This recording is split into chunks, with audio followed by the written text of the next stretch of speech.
Hello friends, आप सभी का स्वागत है आपके अपने यूट्यूब चैनल विजेता कुल में।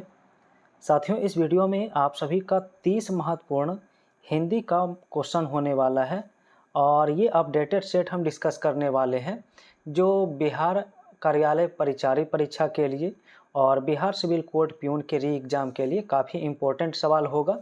तो आप लोग इस वीडियो के अंत तक बने रहिए और आप लोगों ने कितना सही किया है आज के इस सेट में कमेंट में ज़रूर बताइए।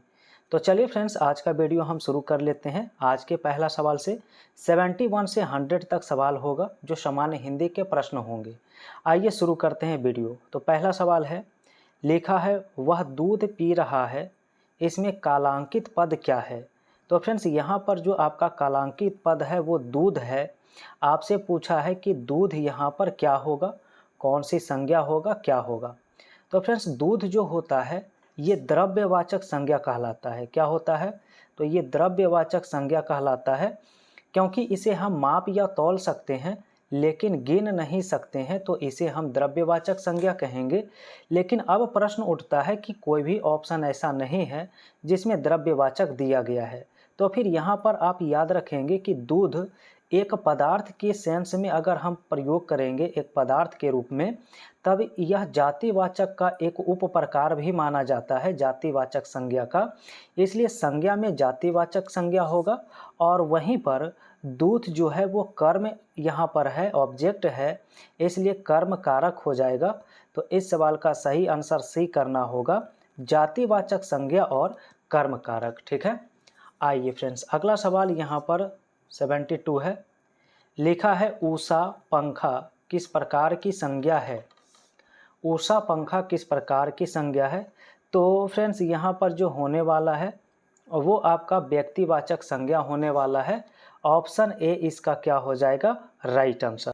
क्योंकि फ्रेंड्स यहाँ पर उषा पंखा जो है एक खास कंपनी का बोध हुआ है, एक पार्टिकुलर कंपनी के पंखे की बात हो रही है, इसलिए आंसर ए करना होगा, व्यक्तिवाचक संज्ञा। चलिए अगला प्रश्न 73 से आंसर करना है फ्रेंड्स। तो 73 में लिखा है मध्यम पुरुष सर्वनाम निम्न में से कौन है। तो फ्रेंड्स, याद रखेंगे कि पुरुष को हम 3 भाग में बांटते हैं, जिनमें पहला होता है उत्तम पुरुष। कहने वाले को उत्तम पुरुष कहा जाता है या बोलने वाले को। वहीं दूसरा होता है मध्यम पुरुष। तो मध्यम पुरुष कहते हैं सुनने वाले को, जो सुनने वाले होते हैं। और तीसरा होता है अन्य पुरुष, यानी जिसके बारे में कहा जाता है उसे अन्य पुरुष कहते हैं। तो यहाँ पर मध्यम पुरुष में जो आएगा इसमें ऑप्शन ए आएगा, तू होगा या तुम होगा, आप होगा, इस तरह से ये सभी के सभी मध्यम पुरुष में आएंगे। नेक्स्ट क्वेश्चन है अग्नि का विशेषण शब्द बताइए क्या होता है। तो फ्रेंड्स, याद रखिए अग्नि का विशेषण आग्नेय होता है, राइट आंसर ए होगा। कभी इसका तद्भव शब्द भी पूछा जाएगा कि अग्नि का तद्भव शब्द क्या होता है। तो याद रखेंगे अग्नि का तद्भव शब्द आग होता है। यह भी सवाल कई बार पूछा गया है। नेक्स्ट है संस्कृति शब्द का विशेषण निम्न में से क्या होगा।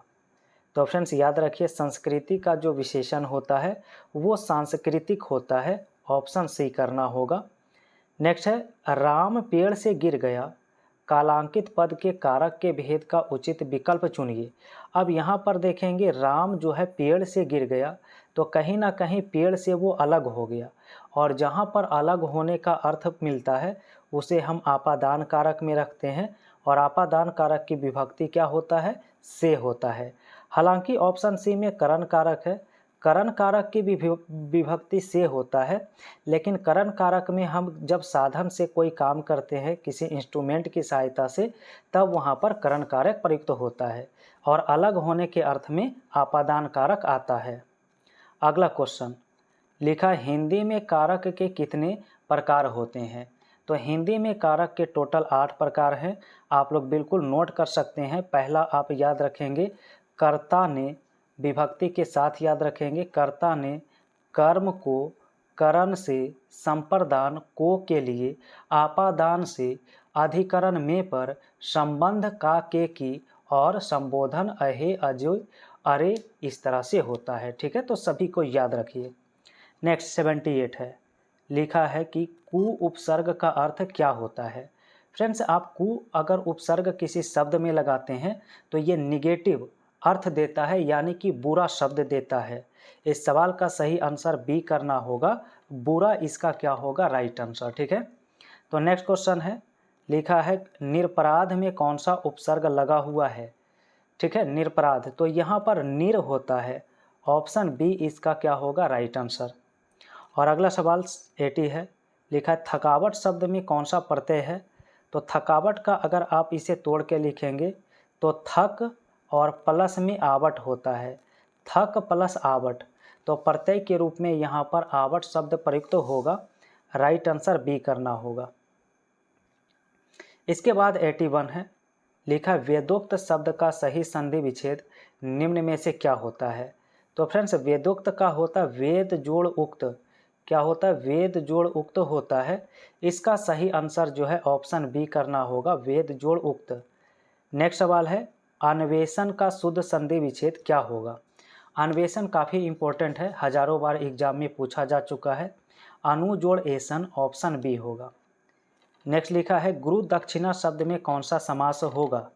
ठीक है, गुरु दक्षिणा, तो याद रखिएगा यहाँ पर तत्पुरुष समास, क्योंकि गुरु दक्षिणा का विग्रह करेंगे तो होता है गुरु के लिए दक्षिणा, क्या होता है, गुरु के लिए दक्षिणा होता है, तो यहाँ पर विभक्ति के लिए आया है, जिसके कारण तत्पुरुष समास राइट होगा।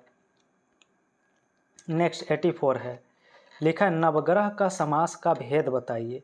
फ्रेंड्स, नवग्रह का मतलब होता है 9 ग्रह का समूह, 9 ग्रहों का समूह, और यहाँ पर 9 जो है एक संख्या है, तो जिसका प्रथम पद संख्यावाची होता है उसे हम द्विगु समास कहते हैं, राइट आंसर सी होगा। नेक्स्ट सवाल है, जो ज्ञात इतिहास के पूर्व का हो उसके लिए एक शब्द बताइए। यानी ज्ञात इतिहास के पहले, यानी जिस समय का हमें लेखन कला के बारे में भी जानकारी नहीं है तो उसे क्या कहेंगे, तो उसे हम प्राग ऐतिहासिक कहते हैं, प्राग ऐतिहासिक काल, जहाँ पर कोई भी लेखन कला का प्रमाण नहीं मिलता है। नेक्स्ट लिखा है जो बहुत कुछ जानता है, इसके लिए एक शब्द बताइए। जो बहुत जानता है उसे हम बहुज्ञ के नाम से जानते हैं, बहुज्ञ इसका राइट होगा। नेक्स्ट सवाल 87 है, लिखा निम्न में से वर्तनी की दृष्टि से सही शब्द कौन सा है। तो वर्तनी की दृष्टि से सही शब्द पूछा गया है।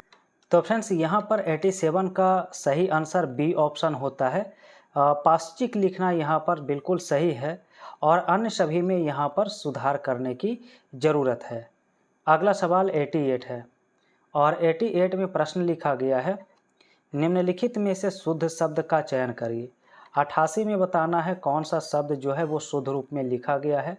पहला ऑप्शन अनिष्ट बिल्कुल गलत है, क्योंकि अनिष्ट में फ्रेंड्स यहाँ पर टा आना चाहिए। ठीक है, दूसरा ऑप्शन में तदुपरांत भी गलत है, क्योंकि सही होता है तदुपरांत, क्या होता है, तदुपरांत होता है। सी ऑप्शन में दूर अवस्था लिखा है। ठीक है, तो दूर अवस्था यहाँ पर बिल्कुल सही होगा, ऑप्शन सी यहाँ पर इसका राइट आंसर होगा। ठीक है, वहीं पर निरीक्षण भी गलत है, निरीक्षण फ्रेंड्स इस तरह से होना चाहिए। ठीक है, निरीक्षण। चलिए अगला क्वेश्चन 89, लिखा निम्न में से शुद्ध वाक्य का चयन करिए। कौन सा वाक्य यहाँ पर ऐसा है जो शुद्ध रूप में लिखा गया है। सही से सभी ऑप्शन को अगर अवलोकन करते हैं तो सी ऑप्शन सही मिलेगा। नदियों के पानी से सिंचाई की जाती है, यह लिखना बिल्कुल ही सही होगा। ठीक है, चलिए अगला प्रश्न क्वेश्चन नंबर 90 है। 90 में लिखा है कि निम्न में से कौन सा वाक्य अशुद्ध है, गलत वाक्य का यहाँ पर पहचान करिए। पहला ऑप्शन है यह कहना आपकी गलती है, यह बिल्कुल सही लिखा गया सेंटेंस। दूसरा है चरखा चलाना चाहिए, ये भी सेंटेंस सही है। तीसरा मुझसे यह काम संभव नहीं है, ये भी सही है, यानी उपरोक्त में से कोई नहीं होगा, आंसर डी करना होगा। नेक्स्ट क्वेश्चन लिखा निम्न में से नाव का पर्यायवाची कौन नहीं होता है। तो फ्रेंड्स, नाव का पर्यायवाची जलयान होता है, तरनी होता है, नौका होता है, जलपोत होता है, बट तड़ाग नहीं होता, क्योंकि तड़ाग किसका होता है, तो ये तालाब का पर्यायवाची शब्द होता है। सही आंसर बी होगा। ठीक है, अगला क्वेश्चन 92 है। लिखा किस समूह के सभी शब्द देवता के पर्यायवाची शब्द होंगे। तो देवता के पर्यायवाची शब्द याद रखेंगे, देव होता है, सुर होता है, अमर होता है, निर्जर होता है। तो ऑप्शन बी होगा। अगला क्वेश्चन लिखा, प्रत्यक्ष का विलोम शब्द क्या है? प्रत्यक्ष का मतलब है जो आंखों के सामने है उसे प्रत्यक्ष कहते हैं, और इसी का अपोजिट परोक्ष होगा जो आंखों के सामने नहीं है। तो ऑप्शन बी राइट होगा। ठीक है। नेक्स्ट 94 लिखा है, किस विकल्प में सही विलोम शब्द का युग्म है? पहला ऑप्शन में अनादर का निरादर लिखा है, जो गलत है क्योंकि अनादर का आदर होता है। दूसरा यहाँ पर अनूठा का बेजोड़ लिखा है, तो यहाँ पर ये सिमिलर वर्ड यानी पर्यायवाची शब्द लिख दिया गया। सी ऑप्शन में इशारा का सेन लिखा है, जो गलत है। सही ऑप्शन डी होगा। गौरव का उल्टा लाघव लिखना बिल्कुल सही है। नेक्स्ट 95 लिखा, भगीरथ प्रयास मुहावरे के लिए उचित शब्द का चयन करिए। तो भगीरथ प्रयास का मतलब होता है असाधारण प्रयास, ऑप्शन बी। नेक्स्ट 96 लिखा, पत्थर की लकीर मुहावरे का सही अर्थ क्या है? तो फ्रेंड्स याद रखिएगा, इसका मतलब है दृढ़ रहना, ऑप्शन ए। नेक्स्ट है, वीर रस का स्थायी भाव क्या होता है? तो फ्रेंड्स वीर रस का स्थायी भाव उत्साह होता है, आंसर सी है। नेक्स्ट लिखा है, निम्न में से देशज शब्द कौन सा नहीं है, इसकी पहचान करिए। तो देशज शब्द में आपका नुक्कड़ आएगा, लंगोट आएगा, चमगादड़ आएगा, लेकिन मखौल यहाँ पर नहीं आएगा, क्योंकि मखौल जो शब्द होता है फ्रेंड्स, ये अरबी भाषा का शब्द है। कैसा है? अरबी भाषा का शब्द है, आंसर इसका सी होगा। क्वेश्चन नंबर नेक्स्ट है 99 लिखा है, किस विकल्प में सभी शब्द विदेशी मूल के हैं, यानी विदेशज शब्द हैं, जिनका जन्म विदेशों में हुआ है, जिन शब्द का उसे विदेशज शब्द कहते हैं। और यहाँ पर ऑप्शन ए में मसाला और नमक, ये दोनों शब्द जो है ये विदेशज शब्द है, क्योंकि ये आपका जो होता है फारसी शब्द होता है। कैसा? फारसी शब्द। तो पहला ही ऑप्शन इसका क्या होगा? Right answer. और आज का अंतिम प्रश्न, जिसका आंसर आपको कमेंट में बताना है, लिखा, आवृत्ति मूलक पक्ष में संबंधित वाक्य निम्न में से कौन है? तो चलिए फटाफट आप लोग गेस करिए कौन सा ऑप्शन सही होगा, कमेंट करिए।